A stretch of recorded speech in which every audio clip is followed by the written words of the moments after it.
예배 자리를 사모하는 울산교회 성도 여러분, 그리고 복된 예배 자리에 함께 나오신 위원 여러분, 우린 떠오르는 해를 바라보면서 소원을 비는 자들이 아니라 태양을 창조하신 하나님을 바라보며 예배하는 자들입니다.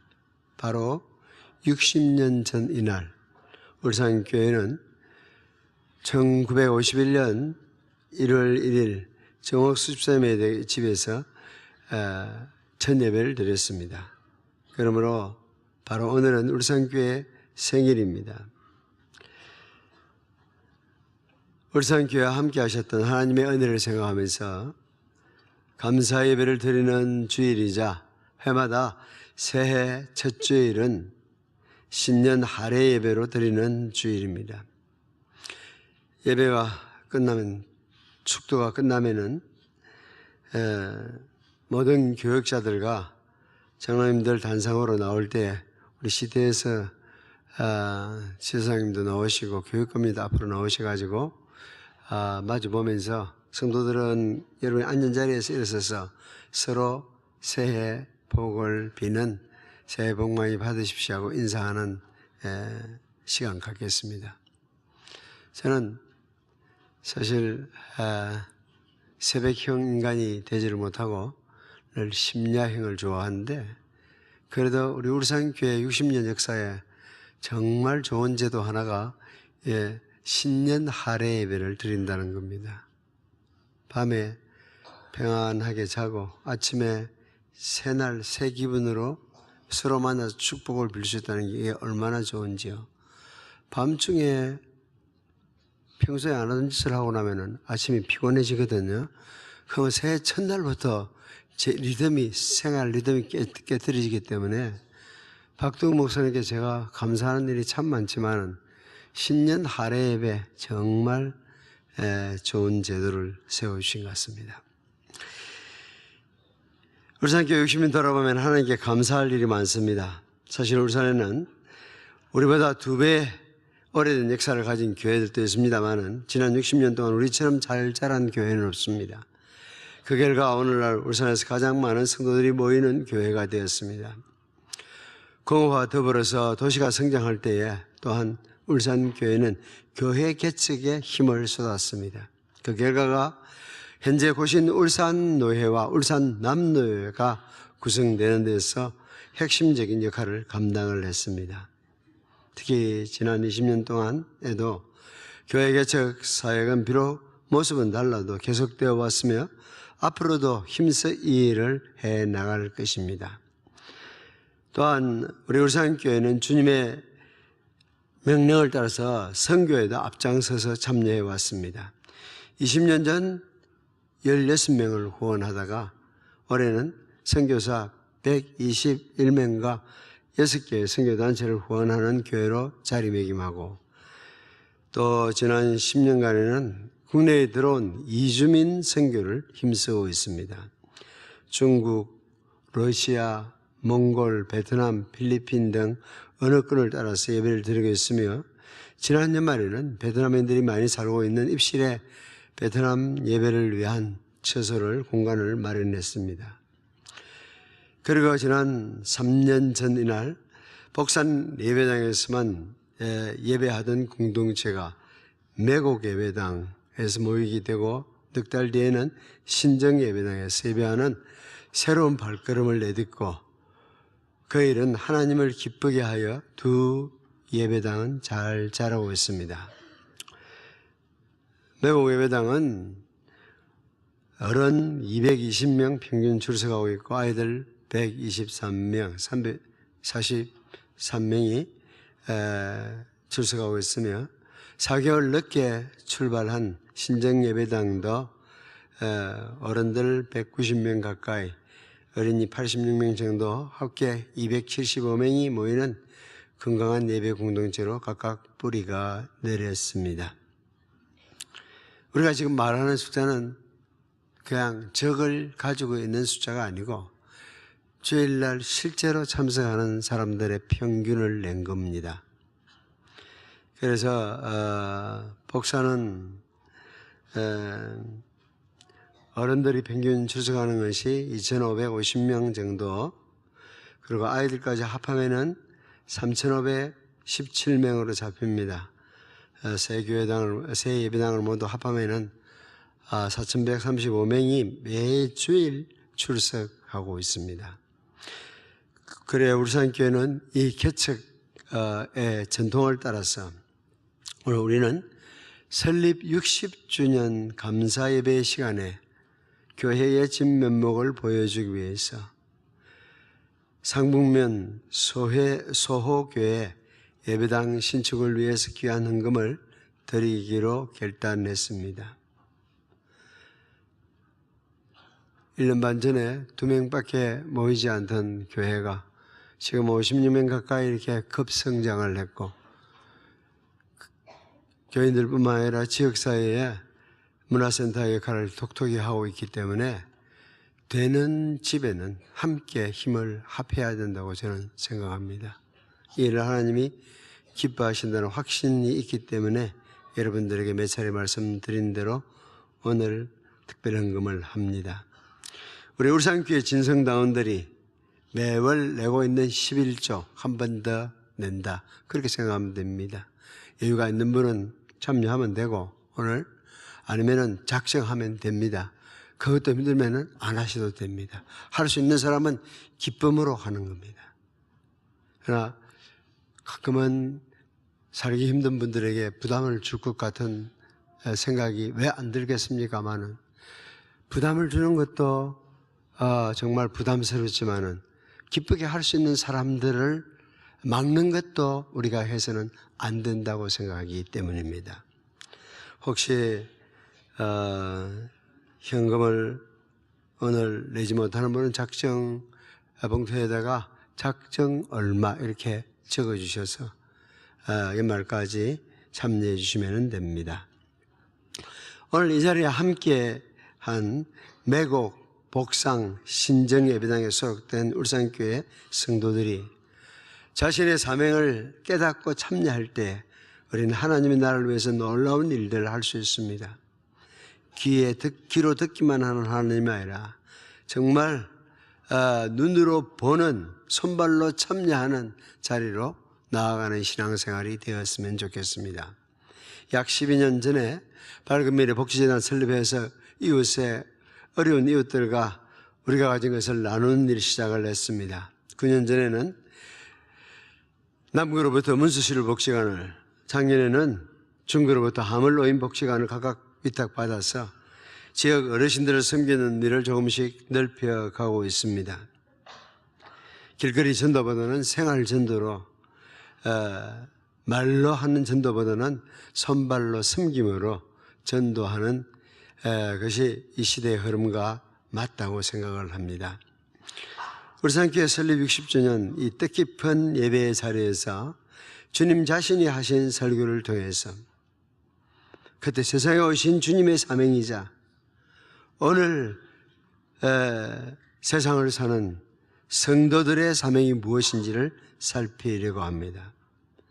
예수님은 자신을 누구로 하셨습니까? 자신을 하나님이 보낸 자로 알았습니다.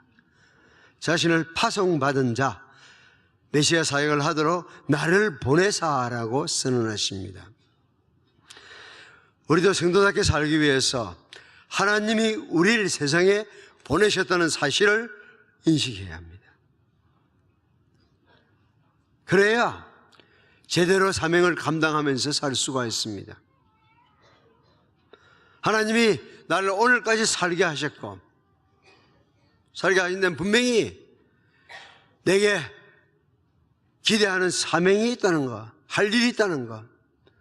그리고 하나님이 우리를 붙드시면은 온 세상이 다 우리를 넘어뜨려도 우리는 설 수 있습니다.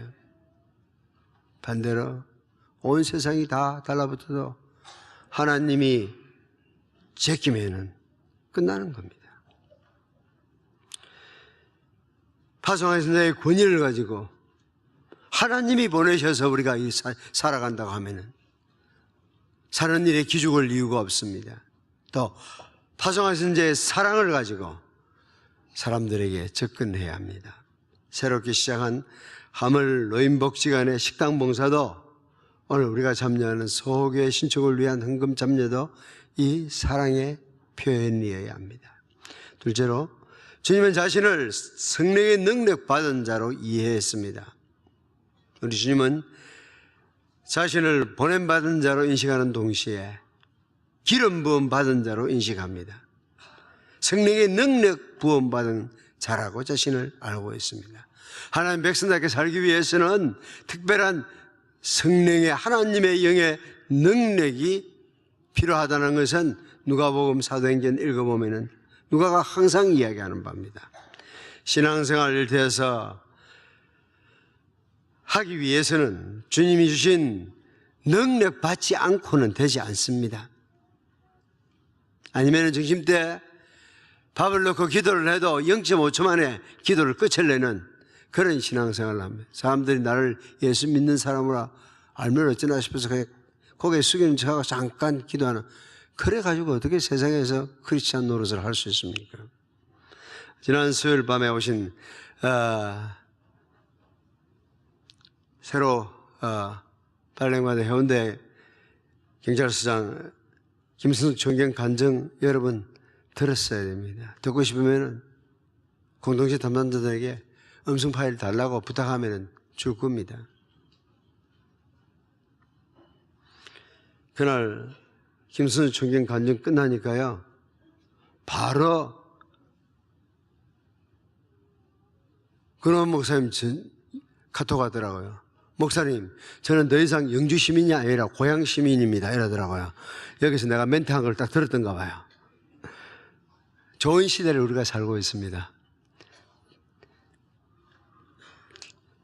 지역을 달래해도, 아니 대륙을 달래해도 여러분이 원하시면은 언제든지 참여할 수 있습니다. 우리 아들은 한 놈이 미국 사는데 저 교회 주일마다 실시간으로 모임에 참석을 하더라고요. 간증 들으실 분들은 음성 파일로 얼마든지 들을 수 있을 것 같습니다. 홈페이지 들어가면 영상으로도 볼 수 있을 거고요. 주의 성령이 내게 임하셨으니, 주님은 요단강 사건을 떠올리고 있습니다. 너는 내 사랑하는 아들이라 내가 너를 기뻐하노라. 남은 생애가 복되기를 소원합니까? 여러분과 여러분의 자녀들이 신앙인으로서 주님을 기쁘시게 하는 사역을 하기를 원합니까? 그렇다면 우리는 반드시 하나님의 능력을 받아야만 합니다. 주님은 누구에게 복음을 전하셨습니까? 예수님께서는 자기를 파송하신 분의 심정과 권능으로 나아가는 동시에 누구에게 자기가 보냄을 받았는지를 알고 있습니다. 가난한 자에게 복음을 전하게 하시려고 나를 보내사. 주님은 그 대상을 가난한 자로 바로 알고 있습니다. 인생을 겉으로 보면은 가난한 자는 특정 지역에 살고 있는 것처럼 생각할 수 있습니다. 하지만 의외로 달동네 아저씨는 가난하지 않습니다. 이까지 라면 한 박스, 쌀 한 포대로 교회에 나오라고 하더니 사람 어떻게 하는 거야? 비록 내가 지금 달동네에 와 살지만은 나도 한때 남부럽지 않게 살았어. 뭐? 교회에 나가 하나님을 믿으라고 가난하게 산다고 별소리 다 듣겠네. 이런 사람은 가난한 사람이 아닙니다. 성경이 말하는 가난한 사람이 아닙니다. 하긴 성경이 말하는 가난한 사람은 하나님 외에는 달리 기대할 수 없는 자들을 가리킵니다. 오직 하나님께만 소망을 거는 자들입니다. 도무지 내 힘으로 더 이상 버틸 수가 없습니다. 하나님 저를 살려주십시오 라고 부르짖는 사람입니다. 인생 살아가는 것도, 자녀 키우는 것도, 사업하는 것도 전능하신 하나님이 도와줘야 된다는 의식이 투철해야 그게 제대로 된 신자입니다. 하나님, 주일날 잘 나갈 거니까요, 연보도 할 거니까요, 내일에 너무 깊이 관여하지 마세요. 내가 알아서 합니다. 이런 사람들은 신앙인 아닙니다. 잘난 사람들이죠. 하나님의 도움을 기다리며 하나님만 바라는 자들이 가난한 자들입니다.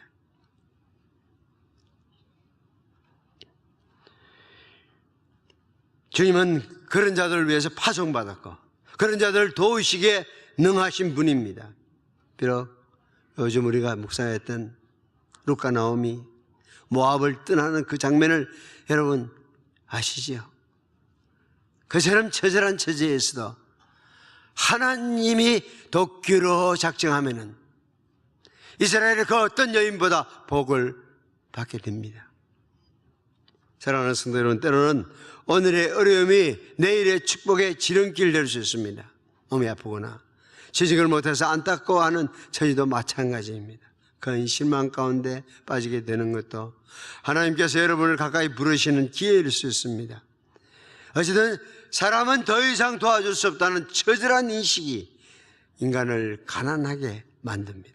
가난한 자는 하나님 외에 도움을 기대할 수 없는 자입니다. 하나님은 지금도 가난한 자를 긍휼히 여기십니다. 심령이 가난한 자는 복이 있나니라고 주님은 말씀하셨습니다.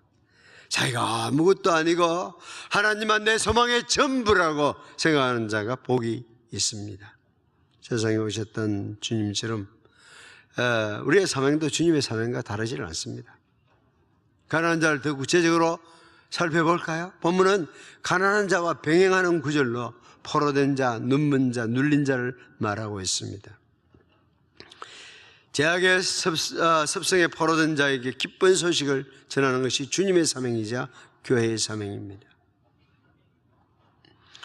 사랑하는 성도 여러분, 자신과 이웃을 눈여겨보십시오. 더러운 습성의 노예가 되어 살아가는 사람 많습니다. 추악한 악담을 멈추지 못합니다.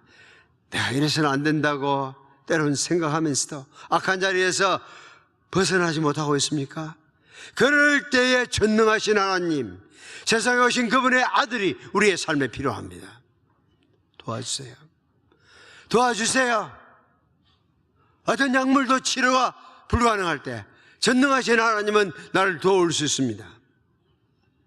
예수께서 여러분을 자유케 하십니다.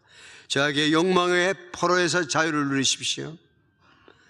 이렇게 살아서는 안 된다고 하면서도 벗어나지 못할 때 하나님을 바라보십시오. 예수님께 도움을 요청하십시오. 다른 곳은 찾아서 마음대로 다닐 수 있으면서 왜 하나님 앞에 나와서 예배하고 찬송하고 기도하는 이 자리에 나오기가 그렇게 힘듭니까? 그것은 여러분이 노예가 되어 있기 때문입니다.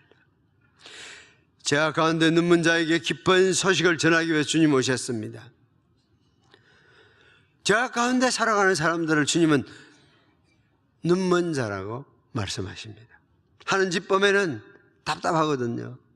가시채를 뒷발질하는 것처럼 자신에게 손해만 되는 짓을 골라 합니다.